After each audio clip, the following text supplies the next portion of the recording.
J'ai cru que le silence me protégeait. Je me trompais. C'est étrange de le dire à voix haute maintenant, après toutes ces années. Pendant longtemps, je pensais que me taire était la décision la plus intelligente que j'avais prise. Que c'était ma façon de survivre. De garder les choses sous contrôle. Mais aujourd'hui, assis ici, en train de revivre tout ça dans ma tête, je réalise quelque chose de troublant. Le silence n'a jamais été mon bouclier. C'était ma cage.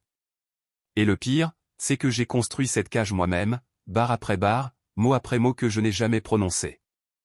Je ne sais pas exactement quand j'ai commencé à me taire. Ce n'était pas un moment précis, pas un événement traumatisant. C'était plus subtil que ça. C'était une accumulation de petits moments où j'ai choisi de ne rien dire. Des moments où parler semblait plus risqué que rester silencieux.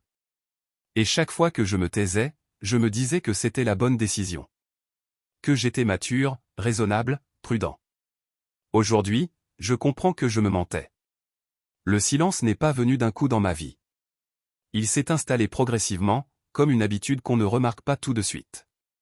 Au début, c'était juste une question de ne pas créer de problème. J'étais jeune, et autour de moi, tout le monde semblait avoir une opinion bien arrêtée sur tout. Ma famille avait ses règles, ses attentes, ses non-dits. À l'école, il fallait s'intégrer, ne pas trop se faire remarquer. Dire ce que je pensais vraiment me semblait inutile, voire dangereux. Alors j'ai appris à observer, à écouter, à hocher la tête au bon moment. J'ai appris à sourire quand il le fallait, même si je ne ressentais rien. Et ça marchait. Ça marchait vraiment bien, en fait. Les gens me trouvaient agréable, facile à vivre. On ne se disputait jamais avec moi parce que je n'exprimais jamais de désaccord. Je ne dérangeais personne. Et dans un monde où tout le monde semble chercher des raisons de se battre, être invisible était une forme de pouvoir. Du moins, c'est ce que je croyais. Je me disais que le silence me protégeait des conflits, des jugements, des conséquences. Que c'était une stratégie intelligente. Que c'était moi qui avais le contrôle. Il y avait aussi la peur. Une peur que je n'osais pas nommer à l'époque, mais qui était toujours là, tapie dans un coin de mon esprit. La peur de perdre quelque chose.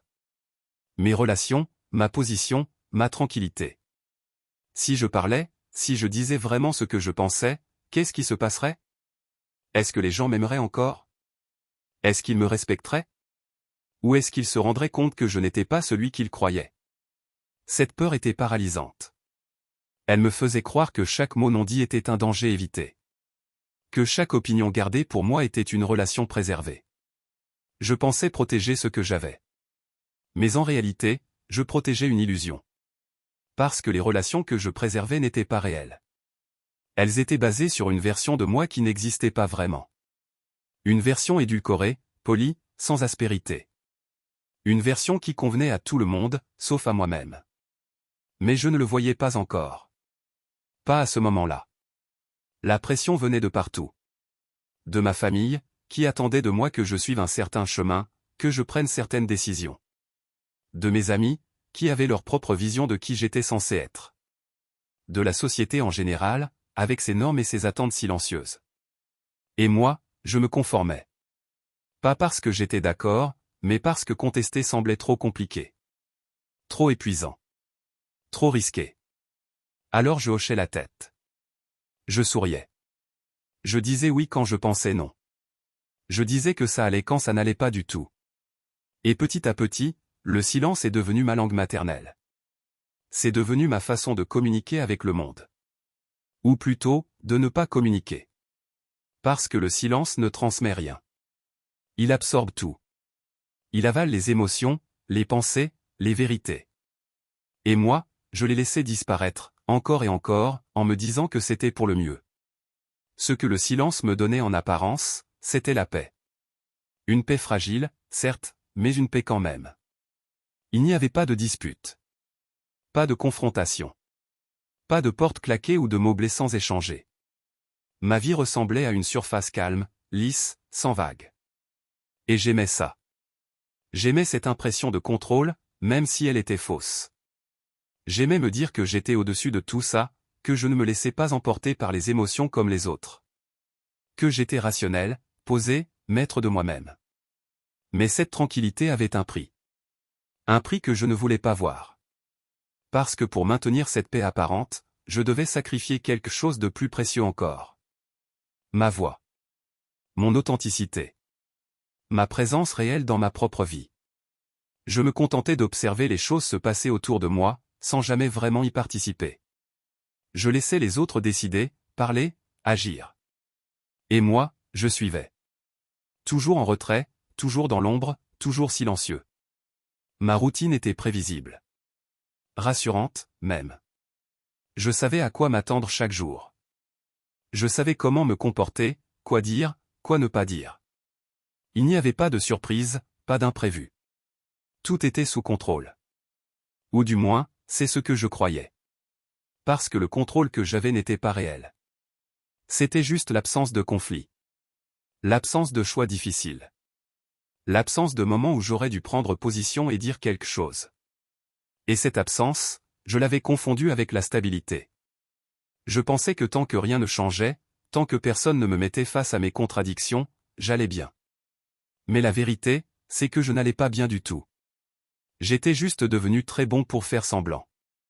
Très bon pour me cacher derrière le silence. Très bon pour me convaincre que tout allait bien tant que personne ne se plaignait. Les gens autour de moi semblaient satisfaits. Ils me trouvaient fiable, discret, pas compliqué. J'étais celui sur qui on pouvait compter pour ne pas faire de vagues. Celui qui n'imposait jamais son opinion, qui ne demandait jamais trop d'attention. Et d'une certaine manière, c'était confortable pour eux aussi. Parce que je ne les challengeais jamais. Je ne les forçais jamais à se remettre en question. Je validais leur choix par mon silence, même quand je n'étais pas d'accord. Et ça leur convenait parfaitement. Mais moi? Est-ce que ça me convenait vraiment? À l'époque, j'aurais dit oui. J'aurais dit que j'étais heureux comme ça. Que je n'avais besoin de rien d'autre. Mais aujourd'hui, je sais que c'était un mensonge. Un mensonge que je me racontais pour justifier mon inaction. Pour justifier ma peur. Pour justifier le fait que je laissais ma vie m'échapper sans vraiment la vivre. Les premières fissures sont apparues doucement. Ce n'était rien de spectaculaire.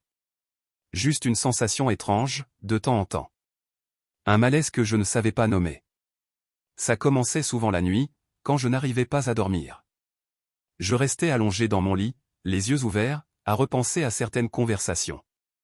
À des moments où j'aurais dû dire quelque chose, mais où je m'étais tu. Et je me demandais pourquoi. Pourquoi je n'avais pas osé. Pourquoi j'avais choisi, encore une fois, de me taire. Ces pensées tournaient en boucle dans ma tête, et plus j'y réfléchissais, plus je me sentais mal à l'aise.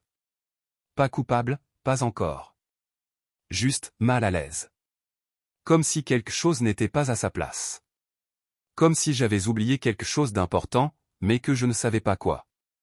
Il y avait aussi ces moments en pleine conversation où je sentais les mots monter en moi, prêts à sortir, et puis, rien. Je les retenais. Je les avalais. Je changeais de sujet ou je hochais simplement la tête. Et à chaque fois, je ressentais une petite pointe de frustration. Une petite voix intérieure qui me disait que je venais de manquer quelque chose. Que j'aurais dû parler. Mais cette voix était faible, facilement étouffée par la peur. Par l'habitude. Par cette conviction profonde que le silence était plus sûr. Alors je continuais. Je continuais à me taire, encore et encore, en espérant que ce malaise finirait par disparaître. Mais il ne disparaissait pas. Il grandissait. Lentement, presque imperceptiblement, mais il grandissait quand même. Je commençais à me sentir absent de ma propre vie. Comme si je regardais tout de l'extérieur, sans vraiment participer. Les gens parlaient autour de moi, prenaient des décisions, vivaient leur vie. Et moi, j'étais là, physiquement présent, mais mentalement ailleurs. J'acquiesçais, je souriais, je répondais ce qu'il fallait. Mais au fond de moi, il n'y avait rien. Juste un vide. Un vide que je remplissais de distractions, de routines, de tout ce qui pouvait m'empêcher de trop réfléchir. Parce que réfléchir, c'était risquer de voir la vérité. Et la vérité, je n'étais pas prêt à l'affronter. Pas encore. Je me disais que c'était normal, que tout le monde se sentait comme ça parfois. Que c'était juste la vie. Mais au fond de moi, je savais que ce n'était pas vrai.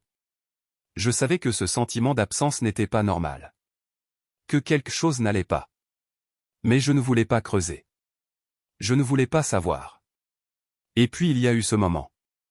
Ce moment de lucidité brutale, inattendu, qui m'a frappé comme une gifle. Je ne me rappelle même pas exactement ce qui l'a déclenché. C'était peut-être une conversation banale, ou un regard dans le miroir, ou simplement l'accumulation de tous ces petits malaises. Mais soudain, j'ai compris. J'ai compris que le silence ne me protégeait pas. Il m'étouffait. Il m'effaçait. Toutes ces années à me taire, à retenir mes mots, à éviter les conflits, tout ça ne m'avait pas protégé. Ça m'avait fait disparaître. Petit à petit, mot après mot avalé, j'avais cessé d'exister vraiment. J'étais devenu une ombre. Une présence floue, sans contour, sans substance. Les gens savaient que j'étais là, mais ils ne me connaissaient pas vraiment. Parce que je ne leur avais jamais rien montré de réel. Je leur avais montré ce qu'ils voulaient voir. Ce qui ne dérangeait personne. Et en faisant ça, je m'étais perdu moi-même. Le plus douloureux, c'était de réaliser que personne ne m'avait forcé à me taire. Personne ne m'avait mis un pistolet sur la tempe en me disant de fermer ma gueule. C'était moi. Moi seul. J'avais choisi le silence. Encore et encore. Par peur, par confort, par lâcheté peut-être. Et maintenant, je devais assumer les conséquences de ce choix.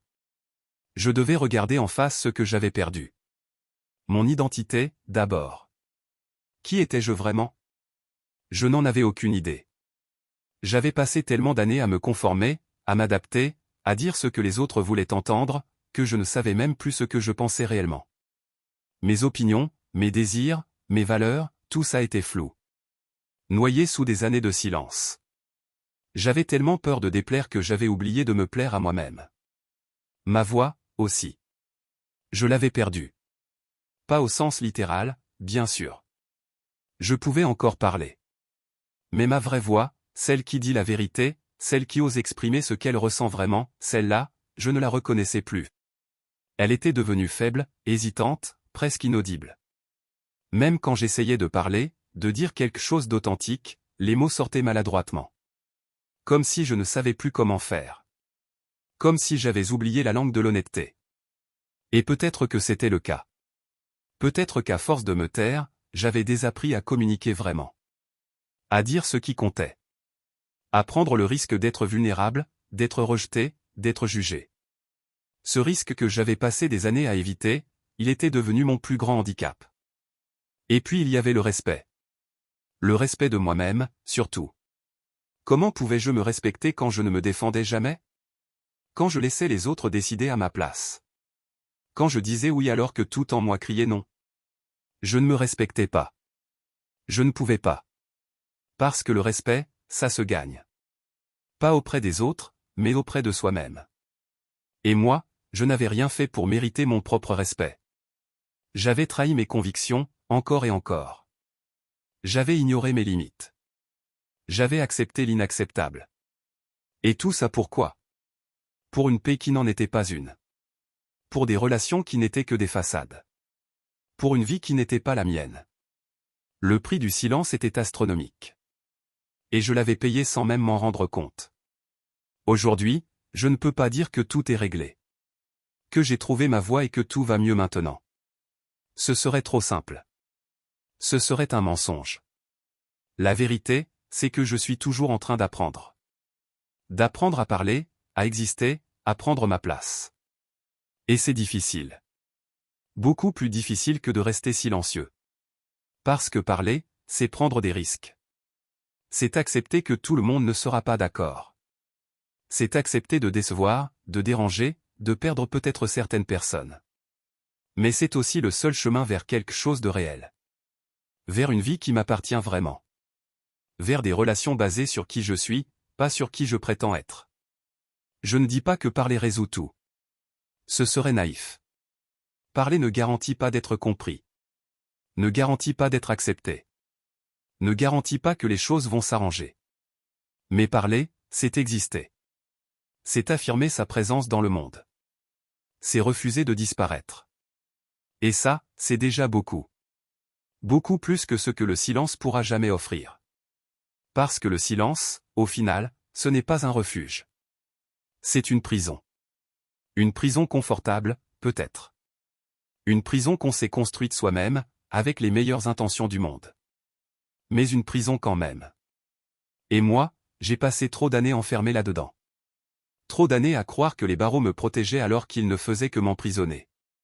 Alors non, je ne peux pas dire que tout va bien maintenant. Je ne peux pas dire que j'ai trouvé toutes les réponses. Mais je peux dire ceci. Je peux dire que j'ai compris. Que le silence ne protège pas. Qu'il détruit, lentement mais sûrement. Qu'il érode l'âme, qu'il efface l'identité, qu'il transforme une vie en une série de moments vides. Je peux dire que j'ai choisi, enfin, de parler. Même si c'est maladroit. Même si c'est imparfait. Même si ça fait peur. Parce qu'exister exige du courage. Exige d'accepter le risque. Le risque d'être vu, d'être jugé, d'être rejeté. Mais ce risque, c'est le prix de la vie réelle. Et moi, je ne veux plus vivre dans l'ombre. Je ne veux plus être une présence fantôme dans ma propre existence.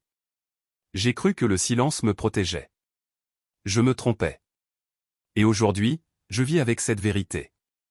Avec ce poids. Avec tous ces mots que je n'ai jamais dit et que je ne dirai jamais. Mais je vis aussi avec cette nouvelle certitude. Cette certitude que chaque mot que je prononce maintenant, chaque fois que je choisis de parler au lieu de me taire, c'est un pas de plus vers la liberté. Vers moi-même. Vers une vie qui vaut la peine d'être vécue. Le silence était ma cage. Mais la cage est ouverte maintenant.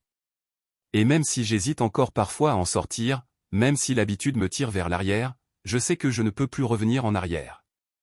Que je ne veux plus revenir en arrière. Parce que maintenant, je sais. Je sais ce que le silence coûte vraiment. Et ce prix, je refuse de le payer à nouveau.